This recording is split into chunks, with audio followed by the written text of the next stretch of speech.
Hello बच्चों, आप सबका स्वागत है आपके अपने YouTube चैनल पे। बच्चों, आज हम लोग क्लास 12 की ज्योग्राफी के जो बुक फर्स्ट है उसका चैप्टर नंबर फर्स्ट, जिसका नाम है मानव भूगोल प्राकृतिक एवं विषय क्षेत्र, उसकी 3 मार्क्स के क्वेश्चंस को हम पढ़ेंगे। बच्चों, पिछले वीडियो में हमने 1 मार्क्स के क्वेश्चंस और एमसीक्यू क्वेश्चंस को एक्सप्लेन किया था और उसमें आप लोगों ने हमें बहुत ज्यादा सपोर्ट किया है। इसके लिए पहले तो बहुत बहुत थैंक यू बच्चों। आज हम लोग 3 मार्क्स के क्वेश्चंस को शुरू कर रहे हैं बच्चों। तो इसी तरह का प्यार आप हमारे YouTube चैनल के साथ बनाए रखे बच्चों, ठीक है। इससे पिछले पार्ट फर्स्ट में हमने और क्वेश्चंस को अपलोड कर दिया है, तो वीडियो को अंत तक जरूर देखें। इसके अंदर हमारे सपोर्ट मेटल के जो न्यू वाले सपोर्ट मेटल है उसके क्वेश्चन आंसर को एक्सप्लेन किया गया है। तो चले बच्चों, वीडियो को शुरू करते हैं। आज की वीडियो में हम 3 मार्क्स वाले क्वेश्चंस देखेंगे ज्योग्राफी के फर्स्ट चैप्टर का। क्वेश्चन नंबर 19, इससे पहले मैंने पार्ट फर्स्ट को अपलोड कर रखा है। क्वेश्चन नंबर 19 है बच्चों, मानव भूगोल की परिभाषा दीजिए एवं इसके प्रमुख अध्ययन क्षेत्र बताइए।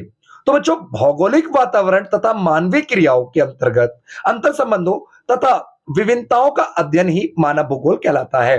तो देखो बच्चों, भौतिक वातावरण और मानव के क्रियाओं के अंतर संबंधों का अध्ययन करना ही क्या कहलाता है? मानव भूगोल।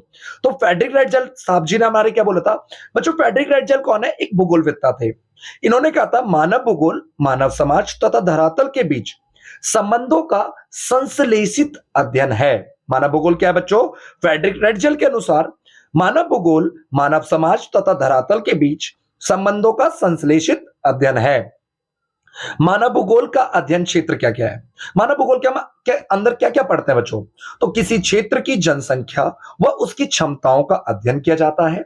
सेकंड, प्रदेश के संसाधनों के उपयोग और उनके नियोजन का अध्ययन किया जाता है। संस्कृत वातावरण का अध्ययन किया जाता है और वातावरण समायोजन का भी अध्ययन किया जाता है। उम्मीद करता हूं बच्चों ये समझ आया होगा। अब देखिए क्वेश्चन नंबर 20 देखते हैं। ये क्वेश्चन बच्चों देखिए बोर्ड एग्जाम 2014 के पेपर में हमें पूछा गया है। क्वेश्चन देखते हैं बच्चों, भौतिक भूगोल और मानव भूगोल के तत्वों के मध्य परस्पर अंत्योक्रिया होती है, इस कथन को उपयुक्त उदाहरण सहित स्पष्ट कीजिए। तो बच्चों, भौतिक भूगोल और मानव भूगोल के तत्वों के मध्य परस्पर अंत्योक्रिया मतलब होता है आपस में एक दूसरे की क्रिया होती रहती है। भौतिक भूगोल के विभिन्न लक्षण जैसे कि भूमि की बनावट, जलवायु, मिट्टी, पदार्थ जल तथा वनस्पति, मनुष्य में रहन सहन तथा आर्थिक सामाजिक क्रिया पर प्रभाव डालते हैं। प्रकृति मनुष्य के कार्य एवं जीवन को निश्चित करती है, मानव जीवन को निश्चित करती है। मानव जीवन प्राकृतिक संसाधनों पर आधारित है। उन्हीं प्राकृतिक संसाधनों द्वारा मानव के रोजगार, फसल चक्र, परिवहन के साधन आदि सभी प्रभावित होते हैं।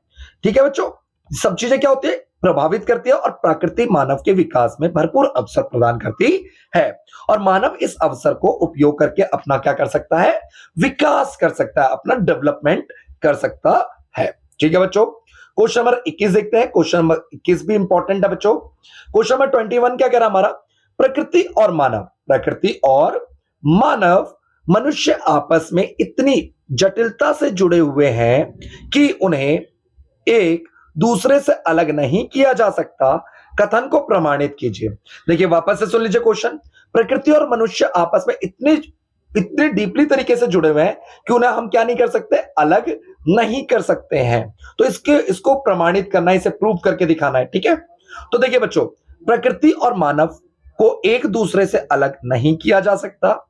सेकंड, आपसी अन्योन्य क्रिया द्वारा मनुष्य ने प्राकृतिक पर्यावरण में सामाजिक और सांस्कृतिक पर्यावरण की रचना की है। थर्ड, भौतिक और मानवीय परिघटनाओं का वर्णन प्राय रूपकों के रूप में किया जाता है, जैसे पृथ्वी के रूप, तूफान की आंख, नदी का मुख आदि का अध्ययन किया जाता है। ठीक है बच्चों, क्वेश्चन नंबर 22 देखते हैं। क्वेश्चन नंबर 22 क्या कह रहा है हमारा? कि मानव भूगोल के अध्ययन के विषय वस्तु क्या है? किन्हीं 3 तथ्यों की व्याख्या कीजिए। तो मानव भूगोल की विषय वस्तु मतलब मानव भूगोल के अंदर हम पढ़ते क्या है? फर्स्ट है बच्चों, भौतिक पर्यावरण व मानव जगत के बीच अन्योन्य क्रियाओं द्वारा निर्मित सांस्कृतिक वातावरण का अध्ययन किया जाता है। सेकंड, पृथ्वी को मानव के घर के रूप में समझना और उन सभी तत्वों का अध्ययन करना जिन्होंने मानव को पोषित किया है। मानव को क्या किया बच्चों? पोषित किया है। थर्ड है हमारा धरातल पर रहने वाले समस्त मानवीय जगत एवं उनकी क्षमताओं का क्या करना? अध्ययन करना। ठीक है बच्चों, क्वेश्चन नंबर 23 देखेंगे अब हम। क्वेश्चन नंबर 23 क्या कह रहा है? पर्यावरणीय नियतिवाद के विचारों को उपयुक्त उदाहरण सहित स्पष्ट कीजिए। पर्यावरणीय नियतिवाद विचारधारा को उदाहरण के द्वारा बताना है बच्चों। देखो, प्राकृतिक पर्यावरण से अन्योन्य क्रियाओं की आरंभिक अवस्था में मानव की प्रौद्योगिक ज्ञान का स्तर अत्यंत निम्न था। मानव का टेक्नोलॉजी वाला नॉलेज जो था ना, शुरुआत में बहुत कम था और प्रकृति बहुत हावी थी। उस समय सामाजिक विकास की अवस्था भी आदिम थी। आदिम मतलब बिल्कुल बहुत ही ओल्ड टाइप की थी। ठीक है, इस अवस्था में प्रकृति के समक्ष मानव निष्क्रिय।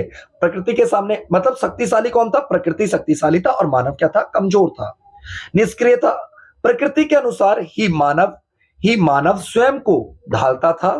थर्ड है बच्चों हमारा, इस अवस्था में मानव प्रकृति की सुनता था, उसकी प्रचंडता से भयभीत होता था। मानव प्रकृति की पूजा करता था। फोर्थ पॉइंट है बच्चों, इस अवस्था में मानव ने अपने आप को प्रकृति के रूप में प्रकृति के द्वारा दी गई सुविधाओं के अनुसार ढाल लिया था। इस सामंजस्य मतलब होता है बच्चों तालमेल को पर्यावरणीय निश्चयवाद कहते हैं। ठीक है बच्चों, क्वेश्चन नंबर 24 देखते हैं। क्वेश्चन नंबर 24 क्या कह रहा है हमारा? प्राकृतिक अवसर प्रदान करती है और मानव उसका उपयोग करता है। इस प्रकार धीरे धीरे प्रकृति का मानवीकरण हो जाता है। मानव भूगोल की इस विचारधारा को किस नाम से जाना जाता है और इसकी दो विशेषता बताइए। तो बच्चों, मानव भूगोल की इस विचारधारा को हम संभववाद के नाम से जानते हैं। पहले तो बात, समय के साथ साथ मानव क्या हो गया? बहुत अच्छी टेक्नोलॉजी का विकास कर लिया उसने और पर्यावरण से प्राप्त संसाधनों के द्वारा संभावनाओं को जन्म देता है। इस अवस्था में मानवीय क्रियाएं सांस्कृतिक भूपृष्ठ का निर्माण करती हैं और मानवीय क्रियाओं की छाप चारों ओर नजर आती है। उम्मीद करता हूं बच्चों समझ आया होगा। जो चीज आपको समझ नहीं आती है कमेंट बॉक्स में कमेंट करके बताया करिए बच्चों, ताकि हम उन चीजों को सुधारने की कोशिश करेंगे। आपके अलावा हमारा कोई दूसरा साथी नहीं है जो हमारी गलतियों को बताएगा। प्लीज हमारी गलतियों को आप लोग बताइए, तो उस चीजों को मैं सुधारने की कोशिश करूंगा और आपको भी ज्यादा अच्छे से समझ आएगा और हमारे साथ भी और भी ज्यादा स्टूडेंट्स जुड़ेंगे। क्वेश्चन नंबर 25 देखिए बच्चों, मैं सबसे छोटा वाला क्वेश्चन पढ़ लेता हूं। नवनिश्चयवाद की कोई 3 विशेषताएं बताएं। तो देखो बच्चों, नवनिश्चयवाद जो विचारधारा थी ना, ये पहले तो इसके जो जनक थे ना, ये ग्रिफिथ टेलर जी थे। ठीक है, ये विचारधारा पर्यावरणीय निश्चयवाद या नियतिवाद भी बोल सकते हैं और संभववाद के बीच का मार्ग था। यह पर्यावरण को नुकसान किए बगैर समस्याओं को सुलझाने पर बल देता था। पर्यावरणीय निश्चयवाद के अनुसार मनुष्य ना तो प्रकृति पर पूरी तरह निर्भर होकर रह सकता था और ना ही प्रकृति से स्वतंत्र रह करके जी सकता था। ठीक है बच्चों, प्रकृति पर विजय पाने के लिए प्रकृति में ही नियमों का पालन करना एवं उनके विनाश से बचना होगा।